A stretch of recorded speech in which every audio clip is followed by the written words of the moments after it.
What's up, everybody? Welcome back to Twisted Light TV. I am Poetry. You are here for recap and review of Greenleaf Season 4, Episode 4, A Common Enemy. See if I can move my mic a little closer because, again, y'all said y'all couldn't hear me. So we want to make sure y'all can hear me. All right, so we start off this episode with Bob. He having a meeting with Grace about going to this church called Fairview. And he wants them to join forces with Fairview. They're a suffering church. They had about 1,500 members. Now they're down to 275. That's a small church, but they part of Hope and Harmony. So Bob thinks that they should fold them in to Calvary or the new Calvary, whatever. Basically, what he's trying to do is gentrify the church. Water it down, take the soul out of it. Add more salt into the pepper where it don't need to be, all that extra high blood pressure. We don't need all that up in there. But that's what Bob want to do. Well, Dumas, he want to sit in on the meeting. The person that Grace supposed to be meeting with is somebody named Cal. And he tell him, no, I'm good, she good. She all in. Don't worry about Grace, right? But evidently, Bob didn't see the look on Grace's face. When he said it was an all-white church, she was like, She had a straight Scooby-Doo moment going on there. And then anyway, I didn't even think that Bob preached. But he got Dumas in there writing his sermons for him. And apparently the sermon that Dumas wrote wasn't good enough. I guess Dumas don't preach either. He just write all the sermons for B.O.B. Anyway, Dumas is the ghostwriter, right? And B.O.B. need him to tighten up his lyrics on his new joint.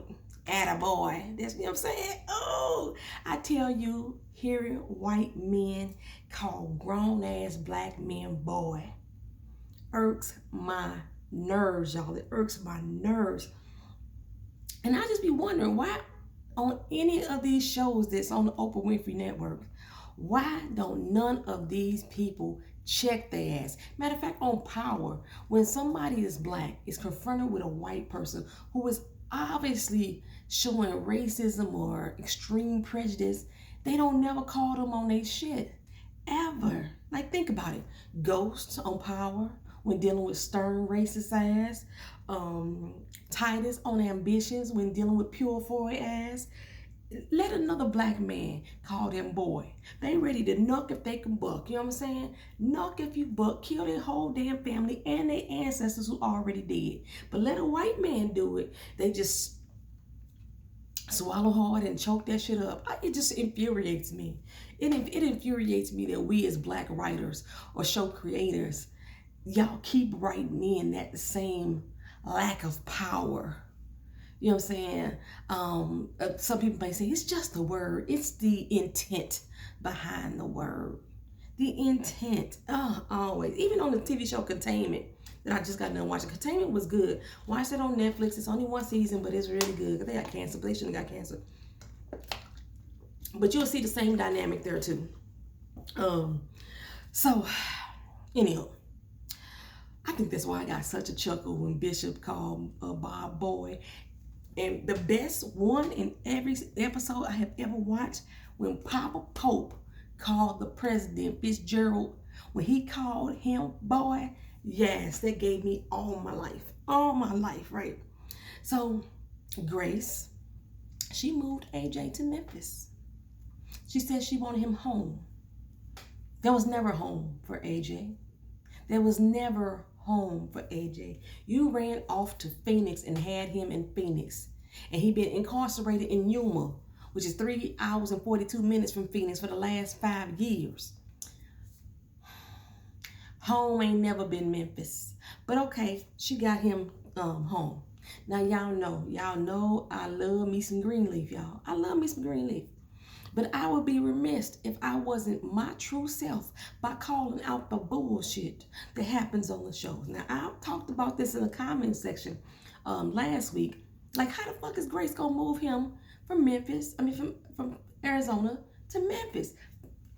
But let's go back a little further. How the hell was Grace or AJ looking for an apartment from a halfway house?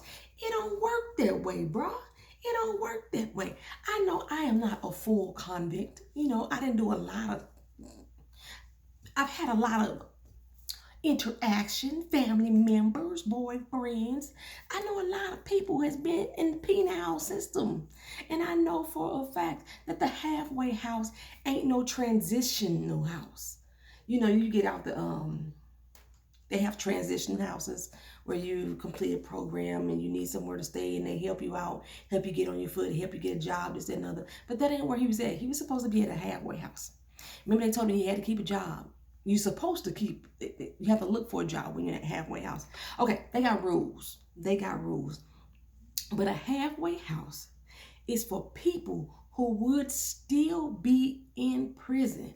But because they had such low offenses and they've been doing their time with no issues at all while they were in prison, the prisons are overcrowded. They will allow them, the judge will allow them to move into a halfway house, okay? Usually they stay in a halfway house anywhere from 3 months to a year. But this is people who are supposed to be still in prison, which means you ain't finna go off and get your own god doggone apartment, which means you not finna move to a whole nother motherfucking state because your mama came and picked you up. It don't work that way, bruh. It don't work that way. Like, two, when Noah called, Noah said that AJ was getting out of jail the next day. The next day, Grace called or went online, and she didn't want to, she either called or went online and set up an account. They will not allow you to set up an account for somebody who is being released the next day. First of all, it ain't even that quick. It don't even go that quick. Okay, but okay, she want to set him up an account. And then let's go into the household. AJ seemed to know a lot about Sophia. Who her daddy was, what type of job he did. He did his research. Why are you researching Sophia's daddy? That don't make sense for me. He ain't your damn daddy. That don't make sense to me at all. Anyhow, somebody has said, I want to say this was in Ashley Miller's comment section, that they did not believe that AJ was Grace's son, that this was still a scam. This was all part of basic skanks and them. I don't believe that at all. One, because Grace and AJ both spoke about how when he turned 18 and was released from the adoptive agency services of care, he found Grace at age 18. And so she knew what he looked like. So when he came down those stairs, he saw her face, he was like, "What you doing here?" He knew what she looked like. He only did 5 years. Grace ain't changed that much in 5 years. He ain't changed that much in 5 years. Okay, so when she saw him at age 18, if y'all remember correctly, Grace said that she was with Sophia and her daddy. She did not want to stir the pot. She didn't want to shake things up. She didn't want to lose her family over this situation. So she rejected AJ again. That was just 5 years ago. Okay, so my question is when the relationship failed with Sophia's daddy, why you didn't look for your son?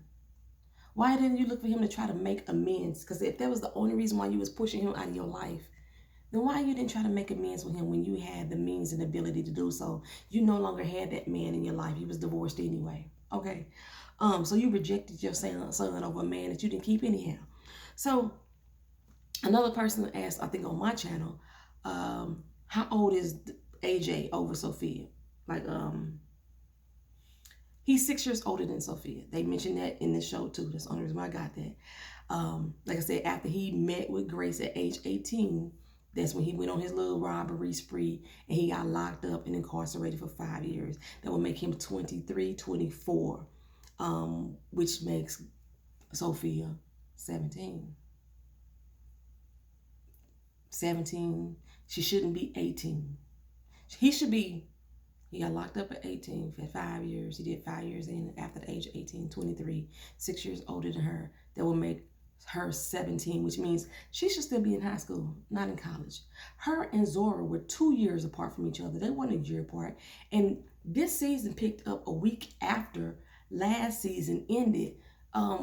Zora had just graduated and ran off with old fake ass Miguel. She was just 18 in. Remember, she kept saying, I'm 18 now. She had just turned 18. Her and Sophia 2 years apart in age. Now all of a sudden, a week later, Sophia in college. Where they do that at? This should be Sophia's senior year in high school. That's what this year should be. But okay, we're going to keep on moving with it. We're going to keep, let me get off my soapbox. Jacob and Kerissa, they going to meet with the investor who has plans for the land. They listen to all of what he want to do. It sounds like a strip mall to me. Which I'm like, they finna put a strip mall directly across the street from a mega church. Yeah. Really? And was it just me, or was Kerissa kind of flirtatious with the investor? A bit flirty, checking out his cufflinks and things. I was like, dude, they underneath the sleeve. You had to pull up that sleeve to see them damn cufflinks. And now she want a little drink in the middle of the day. Jacob like, it's the middle of the day. Oh, it's 5 o'clock somewhere, Jacob. It's just a little splash. A little splash. I ain't never heard liquor being described as a splash. Just a little splash on the back of my tongue. You know, girl. But when she got that drink, I was right. You saw the looks that she threw the investor and he threw at her. Kerissa had to check herself and look over at Jacob like, did he see that? No, I saw it, girl. I saw it. He is a little handsome, though. He is a little, if I had to be honest, he is a little handsome. But who the heck gonna do a closing on a Sunday? Anybody out here that's bought a house, don't y'all have to talk? Like, I have bought a house. So I'm talking to people I know who has bought a house as well. Don't y'all have to talk to the title company? And the title company's usually not open on Sundays. All that stuff supposed to go down at the same time. The insurance got to be on lock and everything. And that no, they don't happen on a Sunday. But okay, that's what they gonna do. They signing this closing on a Sunday. No deed transfer, none of that. Okay. Maybe it's just Memphis. Anyway, well, Bishop got invited to go preach up in Atlanta. Lady Mae ain't having it though. She like ATL ain't our problem. I know they just had to pass the back out, but getting our church back is our main agenda right now. Bishop was like, damn, we ain't having sex. Can I at least do something that make me feel good? Bishop is on one this season. I am loving me some Bishop this season, baby. He is the main one talking with common sense. He like see through everything that everybody's saying and doing, and he calling bullshit on it, and I'm appreciating that. But Grace came in at that moment, and Lady Mae was like, girl, you saved me a whole hour of prayer asking for forgiveness because I was about to go in on his ass. I was about to go in on him. And I'm like, Grace, how long you about to keep this secret about AJ? How long you gonna keep this secret? Well, she told Sophia later on in the episode that she want to do it when they get the church back. Now, remember in episode 1, they had already said it's gonna be at least a year before they can get this church back. So you gonna keep this grown ass boy hidden for a year? I don't think so. He ain't gonna let it go down like that because 1, he know too much about you. If he's done all this research, Grace, trust and believe he know doggone well he got a whole entire Greenleaf family sitting at the top of the hill while he down here on his little air mattress bed. What just happened? Oh, shut the front door. Y'all heard it? Y'all heard when my thing said cling, cling? I lost all my notes. I lost all my damn notes. Just that quick. Oh, wait. So from this point on, y'all, I ain't finna go in, dang. From this point on, I ain't finna be in order because I done lost all my doggone notes. Well, shit. Okay, so from that point on, what happened? Grace and Lady Mae, they talk about, Grace bring up that the mixing in the Fairview church thing. Lady Mae like, no, let's not do that, bro. The church is our only safe space. We don't need to keep inviting in other races into our safe space. You know, we done enough of that in our life. You know, we gotta mix and mingle at work. We gotta mix and mingle in our neighborhoods. Let's have one safe space that we can keep for ourselves and let that be the church. That's what Lady Mae was saying. Grace said it's not a bad idea. You know, race reconciliation, things of that nature. But Lady Mae like, nah, But I'm with Bishop. Who y'all think y'all fooling? This ain't about race or about grace. This is about the need for Bob's greed. B-O-B. I think I'm calling him Bob now instead of B-O-B. I've been flip-flopping back and forth. That's the same damn person, y'all. He said this is a need for his greed. You know, he had a little failing church over here that needed to make money, so he gonna mix it in with our doggone church, you know, and fake the funk as long as he can while he drain us all. That's what all he doing. Y'all like that stupid, are you? You know what I'm saying? And you best believe that he's not gonna put none of our faces up there as the leader of a multiracial church. It's never been done. If they do put anybody up there, a minority, in face of it is usually a woman in a pantsuit. Which is true. They usually have on these tough business like pantsuits, you know, Joyce Myers type of people. That's true. That's true. And black people will go to those churches. But let it be a black pastor up there leading. It's very few white people that's going to come on over. Very few. Because, like, okay, when Grace went to go meet with Cal of Fairview, he told her, we don't want to mix with y'all either. We don't want to mix with y'all either. We don't think it's a good idea. I went to Bob. I told Bob there was 5 or 6 other churches that we can consider. And he was like, no, stay in your place. He said, stay on your mat like a little puppy. I was like, really? We got y'all like that? You know, Cal say he don't want to clothe us, feed us, pay us, breed us. I guess, you know. Well, in the meantime, Dumas, this is what I picked up. When Dumas found out that Bob was going to go to have Grace go to Fairview and he couldn't go to that meeting, Dumas' eyebrows raised. Why can she go when I can't go? Something's fishy going on here, right? Okay, so Dumas is feeling like he's getting pushed out. He's been made to do the little penny ante work, like writing the sermons up for him. But something ain't adding up. And he goes to Charity like, look, you need to get something to your sister or I'm not going to be head of this church and you ain't going to be preaching either. Okay, but the thing is, from what Bishop is saying, which I totally agree with, that Bob ain't going to make a black face the head of that church, period. Once this little interim thing is over with Grace. Especially if Grace ain't gonna play by the rules, especially if she gonna play by the rules. So that will count you out too, Philip Dumas. That will count you out too. Now, what they should be able to use that to their benefit and align against B.O.B. Let's see how this plays out. Let's see how this plays out. Now, Charity, like I say, I'm out of order. I know Charity goes over to Corinne and trying to get more information on her sister, like who she messing around with. She still messing around with Darius. You live with her.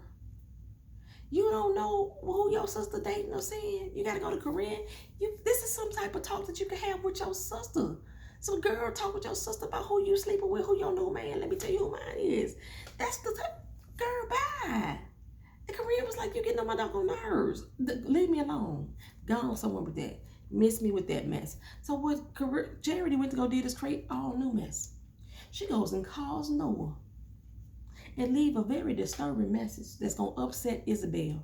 Y'all see Noah had that voicemail. Just Noah and Isabel's. Leave a message. Like, really? I can't stand when couples do that. Just Noah and Isabel's. Just how about, we ain't heard. Leave a message. Who leaves voicemails anyway? People still leave voicemails. Y'all call my doggone phone. Don't leave no voicemail for me. I'm not going to answer. When I call you, I'm not going to answer. We all got call ID these days. You know who it was that called. And if it was that important, I was going to text you right then. Hey, I need you to hit me back ASAP. Who leaves voicemails? But she called the house. Left a message. Disturbed up Noah's household. His good Christian household. Stirred it all up. We already know she did. In the meantime, Grace go up into her room and heard something in the back. Well, who the fuck is it? Old bored ass Sophia. When she took off to college last week, I was happy as a lark. But here she is, back. She done snuck in. Why? Because I want to go see my brother AJ. Me and Grace, like, when the heck y'all talk? How did y'all exchange information? Because I know Grace ain't gave it to Sophia, and she damn sure didn't give it to AJ, because she was just a shock when he said that he knew all about Sophia daddy. When y'all start talking, you done got your ass on a flight from Howard University back here to Memphis to go meet your brother. And you don't want nobody to know, sneaking around the house. How big is this damn estate? She's sneaking around like that. Okay, so she goes into Zora's, because that's where she's going to stay. First of all, let me back up for a second. Another thing with Oprah Winfrey shows, we always got a defiant ass child. When black kids get this way, maybe it's rich black kids. I'm not rich. Maybe that's what it is because we got Micah, who are always lipping, mouthing off at Charlie on Queen Sugar. Now we got Zora and Sophia ass telling their mama no. She tell her sit down and she's like, I'm not gonna do that. I ain't gonna sit your ass down. Sit down, little girl. Sit down. Why is she not sitting her monkey ass down? Okay, and who else doing that? I think Carly on that basis, like she talking back to her mama too. Her mama a bitch though, so that's kind of a little bit understood. But still, and Carly is grown. She's adult grown. She's like 23, 24. These motherfuckers here, they teenagers mouthing off at their parents. Pop their ass one good time. But okay, so she goes to Zora's and Zora is finna preach for the little saints. I was surprised to hear that. So she really like abiding by the rules. She gonna, that's one Greenleaf that they ain't told couldn't operate in the church. You get to still running the little saints program. She asked Sophia for help. Sophia like, nah, I gotta go hang out with little Roberto. Well, that was a whole grown ass lie. She went to go hang out with AJ. Now I'm gonna tell y'all, AJ face annoys me. When he smiles, he loses his whole top lip. And then he got that real thin porn mustache that got real thick hair right here. That I can't stand looking at his face. And it seems like he got the crooked smile. I told y'all that the hair reminded me of J. Cole. So he got the crooked smile. Maybe he trying to do the crooked smile like J. Cole. It annoys me. Why his 23, 24-year-old ass sitting up here giving hen dog to this little teenager? I know a lot of y'all in the comment section, I've been seeing on some other channels, thought that, I hate that I read it first, thought that he was like gonna do something to her, like he was gonna be Mac Jr. When she decided to lay there on that bed, but she didn't take her ass home that night. And Zora like, look, little bitch, don't be lying to me. And I'm like, Zora, you got one more time to call me a bitch. That's how I would be feeling. She called her little bitch, said she lying, you a lying bitch. Where were you last night? And you smell like liquor. Why ain't no adult supervision for these damn teenagers? Okay, Grace, you know you're home now. Grace, know you're home. But I guess because she's defiant to Grace, no, I'm not going to do what you're going to say do. I'm not sticking around. I'm going to go do what I want to do. So, yeah, she ain't got no fucking supervision. She just off the compound. What happened to the motherfucking guards on the compound of the estate? They just letting people come and go like that? She just in and out of the estate all willy-nilly. And ain't nobody alerted. Lady Mae didn't even know she was there. She ran into her like, where the fuck you been? Where you come from, girl? She's like, oh, I'm on my way back out. Out? When did you get her? Okay, now she knows something that's really fishy going on with Sophia, but, you know, Sophia, like, so distraught. I don't want to lie for my mama, so I don't want to say nothing. If you don't shut your little monkey ass up. I don't like Sophia. I told y'all that previous shows for Sophia and Charity and Kerissa can go. They can go. Charity could die for me. I know that's harsh. That's harsh. Kerissa too. But like we ain't had a good death in the Greenleaf family since Uncle Mac. So somebody need to go soon. Somebody need to get hurt really bad. Put in a coma. Something drastic needs to happen with one of these family members. And don't let it be a little wink. Little Wink, which I say his name was Maurice Ashley Greenleaf. I can call him Winky. That's Lil Wink. Can't be Lil Wink. He still ain't got no lines. Give him some more lines, y'all. Give him some more. Make him a more valuable asset to this family. Okay. I guess we're not gonna see Kevin no more. Aaron is gonna be on her because he's Grace's brother, but we ain't gonna see Kevin, and that's his husband. Didn't they get married? I thought they was getting married. Let me see, as the beat goes on, Lady Mae sit down and talk with Bob. She trying to impress him. She told her, let him know about how she felt about the whole Fairview situation. Like, no, we don't need to let it go down like that.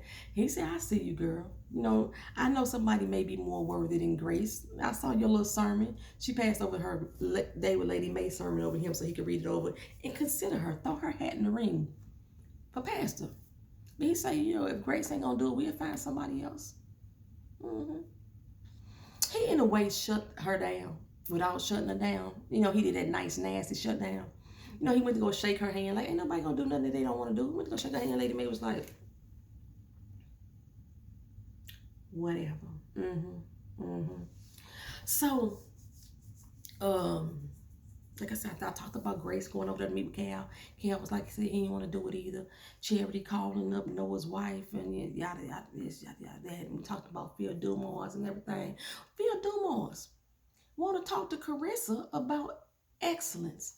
Now, as far as I remember, I didn't watch all of season 1, so y'all refresh my memory. Excellence had nothing to do with the church. Excellence is the school that Kerissa is the dean of. That had nothing to do with the church. But she's sitting there saying she had a meeting with Phil Dumars about excellence. He wanted to know more about the church. Well, after that little meeting, it was looking like he really wasn't interested in that church. It was almost like she was trying to approach him with the idea of having excellence under hope and harmony, or harmony and hope. Y'all know sometimes churches or universities, they fund or sponsor the school. So that's what it seemed like that was what was going on. But Chris was making it seem like this was Phil Dumars' idea, and he was making it seem like, you wasted my time, girl. I'll take it to Bob and we'll see. It might be a good fit. Okay. Then she noticed something on Phil Dumars' wrist. Those same cufflinks that the investor had. I didn't catch the investor name. If y'all know, drop it in the comment section. The same cufflinks. And the investor was like, you know, he done had them for a long doggone time. Well, Phil Dumars said, if you work for Bob for 5 years, he would gift you those. They custom made. You can't buy them anywhere. So now Kerissa putting 2 and 2 together. Bob is trying to buy the land. You selling your soul to the devil, ho?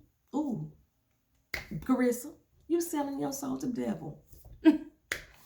And so she leaves out of there, rush out to go call Nadine up to find out who is the money behind the little investor. And I'll be damned, it's Bob. It's B.O. to the motherfucking B. Yes, it is.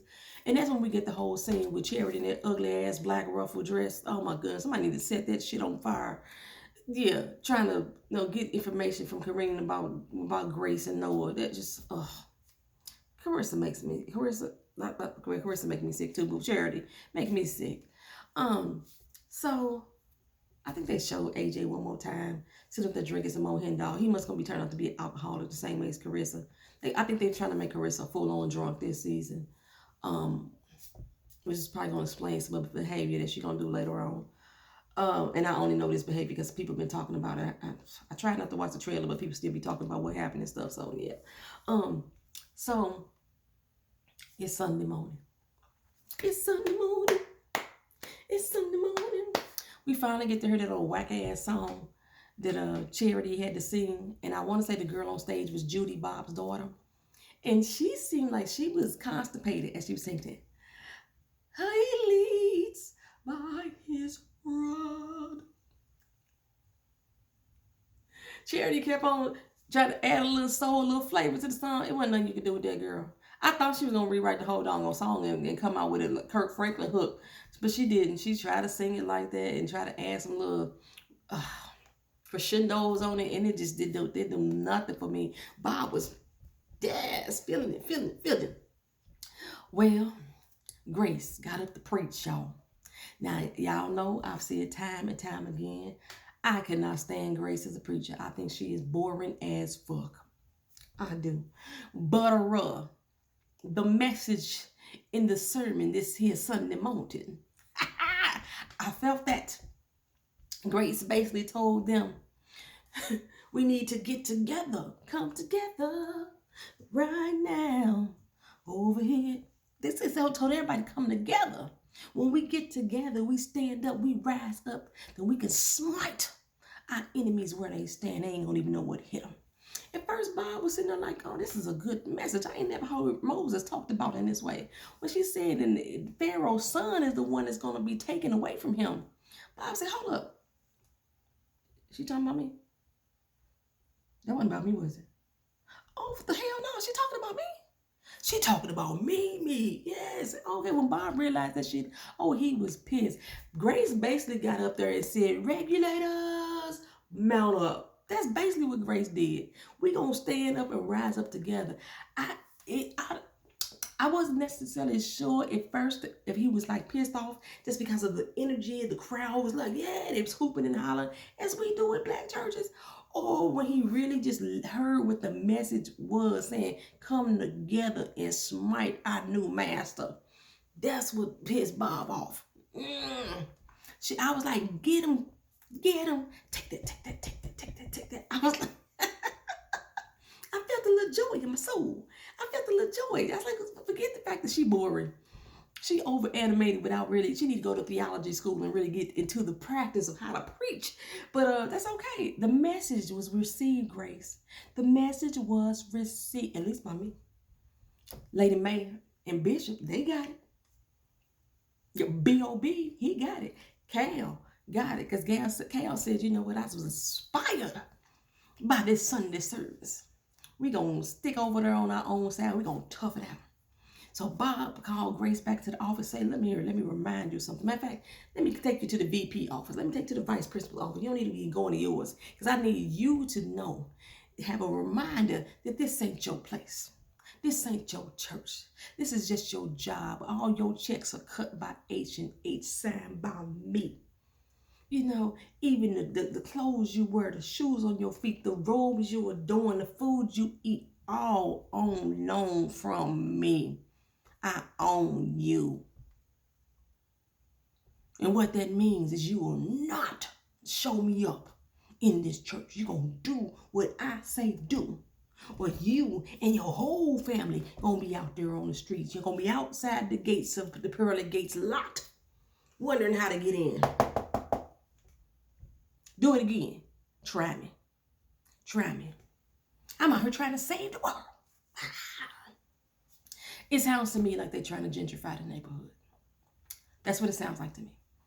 Every Oprah Winfrey show, that is the theme this season. All of them. Queen Sugar. It's always some white person that's trying to save the world and make it a better place by taking from small black and brown peoples. Queen Sugar, you got the Landrys and the Boudreaux, okay? Ambitions, you got the Pure Fours that's doing it. And then on this show, now it's B.O. to the B. I'm so tired of that theory, that theme in all our black TV shows. Like, come on, creators, we can't think of nothing else. Yeah, okay, but I think that's what's gonna happen on this show too. They finna try to gentrify. What other reason would Bobby trying to buy the land across from the church? And have this grand idea of strip malls and shit like that. You know, like Grace and him said, this man's supposed to have $1,000 on churches, but he always here. He sure do get around. Quickly. So I think to sum it all up, Noah called up Grace at the end of the night and said, hey girl, hey. Your sister played me. She called up, left a message on the phone. Isabel heard it. Now she done kicked me the hell out. Huh? Yeah, I had to tell her the truth because she thought that we was messing around. I had to let her know we weren't messing around, but we do got a kid together, you know. And she wasn't having that, especially since me and her can't have kids. You know, she said, you got to go. And Grace is like, so what you going to do? He said, I'm going to come back to Memphis and get to know my son. Noah. Hey, baby. You did the same thing Grace did. You found out you had a son and you didn't want to lose your spouse because of it. So you rejected him. And now all of a sudden, now that they done walked away, now you're like, I didn't want to get to know my son. At least you did that. Because Grace, when her baby daddy, when Sophia daddy walked away, she didn't still reach out for her damn son. She said, fuck it, I'm going to keep that motherfucker secret. At least you want to come back and meet the damn son. But come on now, you rejected him too. But the thing that gets me the most, because y'all know I said, I'm not going to try to keep calling out all the bullshit on the show, but I'm going to call it out today. How no one know he back in Memphis. The last time he talked to Grace is when he came to that church, which supposedly was 2 weeks ago. 2 weeks ago. Okay, before Grace went to Phoenix. And she just decided 2 days ago that AJ was going to come to Memphis with her. How he know that boy was in Memphis? It'd have made more sense for them to say, I'm going to go to Phoenix and get to know my son. And Grace says, don't go there. He's here in Memphis. That's how that would have went down for it to be accurate. You know what I'm saying? That's all, y'all. Y'all, that's all. Hope y'all enjoyed this recap and this review. If y'all didn't, y'all will let me know. I already know. Leave your comments down in the comment section. If you haven't subscribed to the channel, please feel free to do so. And see y'all in the next video. All right? Peace.